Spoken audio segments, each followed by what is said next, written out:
Aujourd'hui, nous recevons une habituée à Culture à la carte, la directrice artistique et générale du Théâtre du Nouveau Monde, vous l'avez reconnue bien sûr, Lorraine Pintal, qui vient nous parler des 2 premières productions de la saison ainsi que des 65 ans de cette institution. Merci infiniment d'avoir accepté. C'est la moindre des choses. Écoute, tout le plaisir est pour moi. Déjà 24 ans à la barre du TNM? Oui, ça passe vite. Hein? Les 65 ans du TNM, j'en suis moins responsable. Je ne suis pas fondatrice de ce théâtre. Alors, bien avant moi, les Jean-Louis Roux et Jean Gascon de ce monde ont fondé le théâtre en 1951, d'où le 65e anniversaire cette année.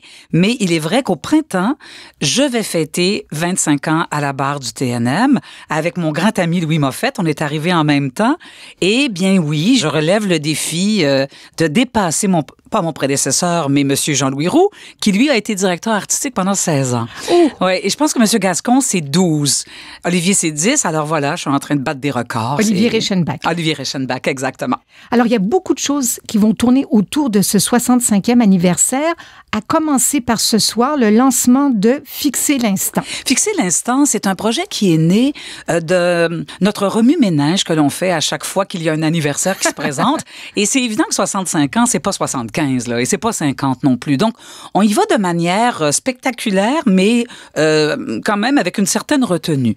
Donc, oui, Fixer l'instant, c'est un hommage que l'on veut rendre à notre photographe maison, Yves Renaud, qui est là depuis plus de 20 ans au TNM et qui a immortalisé les grandes productions, les acteurs, les costumes, les éclairages, d'une manière très singulière, très unique. Yves est un grand artiste et donc Fixer l'instant, c'est à la fois un album mais aussi une exposition que l'on va tenir sur la promenade des artistes du Quartier des spectacles. Ça, c'est fabuleux. Ah oui, merci d'ailleurs au partenariat du Quartier des spectacles, car ce sont des partenaires de cet événement-là.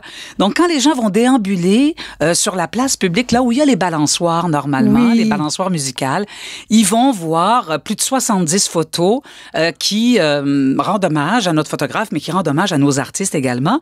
Et que serait une exposition de photos sans un catalogue? Alors, on sort l'album Souvenir, Fixer l'instant, en collaboration avec les éditions du Passage, une magnifique réalisation de Compagnie et Compagnie avec qui on travaille depuis quelque temps pour la promo, les images, tout le visuel du TNM.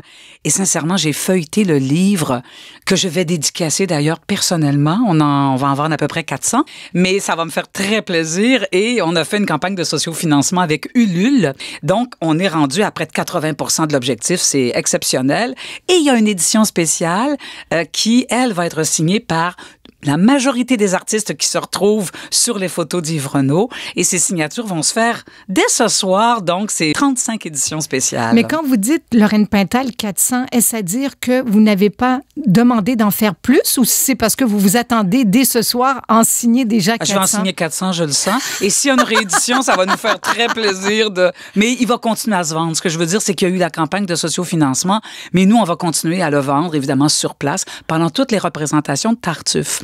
Mais pour le 65e anniversaire, on a aussi une belle initiative. On l'a créée avec le Musée des Beaux-Arts. Ça s'appelle les têtes d'affiche du TNM au musée. Et chaque production va voir une ou un de ces artistes importants. Dans le cas de Tartuffe, c'est Anne-Marie Cadieux, qui va aller faire une courte performance au Musée des Beaux-Arts devant la toile de son choix. Là, c'est Bordua. Et le public du TNM et bien sûr le public du musée sont invités à venir voir Anne-Marie dans cette courte performance. Et un après-midi, l'horaire se retrouve sur notre site Internet et il y aura après Christian Bégin pour Pourquoi tu pleures et ainsi de suite. Alors, c'est vraiment un très beau projet. Et aussi, le 3 octobre, c'est la grande fête, la première médiatique de Tartuffe. On va rendre des hommages surprises. Je ne peux pas vous dévoiler les noms parce que c'est vraiment encore un hommage surprise. Et ce sera la grande fête, bien sûr, que serait un anniversaire sans une immense fête. Et je dois dire qu'au TNM, avec toute l'équipe, nous avons le sens de la fête. Alors, on va fêter tard, le plus tard possible au Café du Nouveau Monde. C'est une très belle initiative que tout ça, mais comme vous êtes à la tête du Théâtre du Nouveau Monde depuis 24 ans, je le répète, bientôt 25, vous avez aussi plusieurs chapeaux. Vous êtes metteur en scène, vous êtes directrice, oui, vous avez été auteur, etc., etc. Donc, en rafale, quelques questions pour vous. J'espère que ce ne sont pas des questions pièges, mais je ne pouvais pas ne pas vous les poser. En tant que spectatrice, parce que vous êtes sûrement allée au TNM avant. Oui. Bon, bien sûr. Oui. Quel est votre souvenir, disons, le plus fort que vous avez vécu? On peut pas éviter de parler de Jean-Pierre Onfart et de tout le répertoire québécois qu'il nous a fait découvrir, et aussi Jean-Louis Roux. Alors, j'étais encore étudiante au conservatoire et le TNM n'était pas encore à la Comédie canadienne. Il était au Théâtre Port-Royal à l'époque, qui est maintenant occupé par la compagnie Jean Duceppe. Alors, ce sont les Batlam, donc les révolutionnaires, qui terminent la pièce Les Oranges sont vertes de Claude Gauvreau. Jean-Pierre y jouait, Jean-Pierre jouait Batlam. Et ça, c'est un souvenir impérissable, mais pas simplement pour moi. Il y avait une onde de choc dans la salle, comme si on assistait à une vraie révolution théâtrale. C'est à peu près au même niveau que Les Belles-Sœurs, je dirais, de Michel Tremblay, ou Les Fées ont soif, de Denise Boucher. C'est des moments que l'on vit qui nous font dire que la société ne sera plus jamais la même après ce spectacle qu'elle l'a été avant. Alors ça, c'est très marquant pour un théâtre ou pour l'art vivant, tout simplement, de savoir qu'on marque à ce point-là une génération et la mémoire du théâtre, parce que les gens se rappellent toujours des Oranges sont vertes montées par Jean-Pierre Onfart. En tant que directrice, quel serait le moment le plus vif, le plus marquant? Mais la directrice générale, je dirais, j'aimerais bien pouvoir dire un moment artistique, mais en même temps, la construction du théâtre, la rénovation du théâtre en 96-97, donc il y a déjà 20 ans.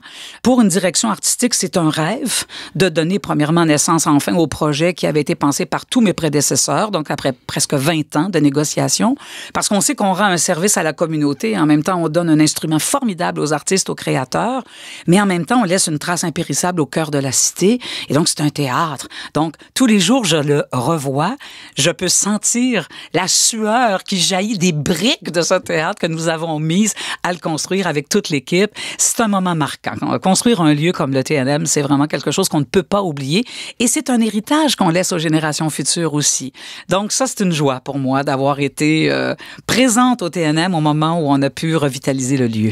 Alors, vous ouvrez votre saison par le Tartuffe de Molière à la mise en scène de Denis Marleau. On sait qu'il ne fait jamais rien comme tout le monde. On va en parler dans quelques instants, mais vous-même signez en 97 la mise en scène de ce Tartuffe. Pour quelle raison ouvrir la saison de ce 65e anniversaire avec Molière? Molière est incontournable pour la majorité de nos anniversaires.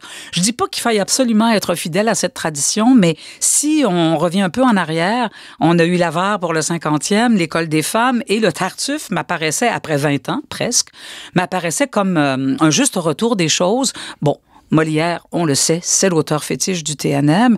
Et Denis Marleau m'a lui-même proposé le projet. Non. Ouais, si Denis m'avait pas proposé le projet, je suis pas certaine que ça aurait été Tartuffe. Mais comme il brûlait d'envie de le monter après ces magnifiques femmes savantes, et que, à l'heure où on se parle, je dois dire que tout ce qui est conflit religieux, c'est assez d'actualité, il arrive avec une vision, comme vous le dites, il fait jamais rien comme tout le monde. Alors, il va le faire, le placer, le positionner dans les années 68-69, avant la crise d'octobre au Québec, avec les grands changements religieux qui se sont passés. On s'est affranchi de cette forme de catholicisme qui était devenue très oppressive pour entre autres les femmes, les familles. En fait, on vit une véritable révolution en 68-69 et il avait envie de voir comment un homme, un acteur comme Emmanuel Schwartz, qui est vraiment le digne représentant de sa génération, allait incarner un Tartuffe dans cette société qui est en pleine ébullition, en pleine révolution. Alors, il est face à un Benoît Brière qui joue orgon, qui lui représente la tradition, et à une Anne-Marie Cadieux, qui est la deuxième femme d'orgon, qui en plus est courtisée par Tartuffe et qui, elle, fait le lien entre la jeunesse, l'émergence, la révolution et le passé, le traditionnalisme. Alors, quel beau message lancé à un public aujourd'hui avec un Tartuffe 68 arts qui montre un TNM qui a le regard tourné vers l'avenir. 68 arts, mais quand on y pense, cette pièce-là a été jouée la première fois en 1669 au Théâtre du Palais Royal. Oui. Alors, par rapport au thème, je ne sais pas si c'est positif ou pas, mais il y a des choses qui ne changent pas non plus. L'être humain, la société change, mais malheureusement, l'être humain, profondément, ne change pas beaucoup. Il a les mêmes aspirations, les mêmes problèmes d'identification, les mêmes doutes quant à sa place dans la société. Il va animer les mêmes révolutions. Bon, et c'est ainsi, c'est ce qui fait qu'il y a des pièces qui sont des classiques. Comme disait notre cher Gaston Miron, un classique, c'est un contemporain qui se réinvente, et c'est exactement ce qu'on veut faire avec le Tartuffe. Alors, vous le reprenez à la sauce Denis Marleau. Moi, j'ai très hâte de voir ça. Je suis convaincue qu'il va y avoir beaucoup, beaucoup de monde pour ce spectacle-là, du 27 septembre jusqu'au 22 octobre. Et vous enchaînez tout de suite après, pour votre deuxième pièce de l'automne, avec Pourquoi tu pleures, des éternels pigistes qui sont pas morts à la licorne l'an dernier avec la mort des éternels. Ils sont très vivants. Et ils fêtent cette année leur 20e anniversaire. Ça sera du 15 novembre au 10 décembre. À quoi s'attendre cette fois-ci? Pourquoi tu pleures, en fait? Christian Bégin, qui est l'auteur, a été auteur en résidence au TNM. Il a eu la bourse d'écriture Jean-Louis Roux l'année dernière et c'était pour l'accompagner dans cette écriture-là. Les éternels pigistes suivaient, bien sûr, Marie Charlebois à la mise en scène et bon, les mêmes acteurs, mais on va s'attendre à deux nouveaux, Sophie Clément et Pierre Curzi, qui vont jouer les parents des éternels pigistes. Et la qualité d'écriture de Christian est vraiment exceptionnelle. J'ai assisté à une lecture il y a à peine une semaine. Vraiment, on connaît son verbe, on connaît le côté acide de Christian, on connaît son côté aussi qui est d'une ironie, d'un sarcasme. On dirait que ça fait partie de son ADN. C'est bien écrit, c'est une famille dysfonctionnelle, c'est l'éclatement de la famille autour d'un thème qui est celui de l'argent, du pouvoir. Ça ne vieillira jamais, ce genre de pièce-là. Et donc, c'est un plaisir pour nous d'accueillir les éternels pigistes sur la scène, d'autant plus qu'on a les sorties du TNM toujours. Nous, on sillonne les grands centres dramatiques nationaux au Québec et c'est Tartuffe et Pourquoi tu pleures qui vont aller en tournée.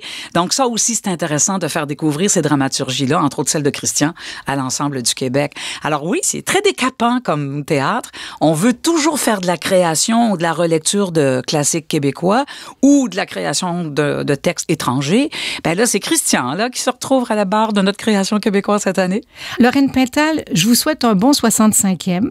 Je vous souhaite un bon 25e. Je souhaite un bon 20e aux éternels pigistes. Et je vous souhaite aussi un joyeux anniversaire avec quelques jours d'avance, puisque dans quelques jours, c'est votre fête. Ah, vous savez ça, vous? Ah, mais je dirais pas la date ici en ondes parce que vous allez être bombardé de courriels. Oui, je veux bombarder moi de courriels. Alors, je vais le dire. Oui, c'est le 24 septembre, en fait. Et mes parents m'ont toujours fêté le 21 pour je ne sais trop quelle raison.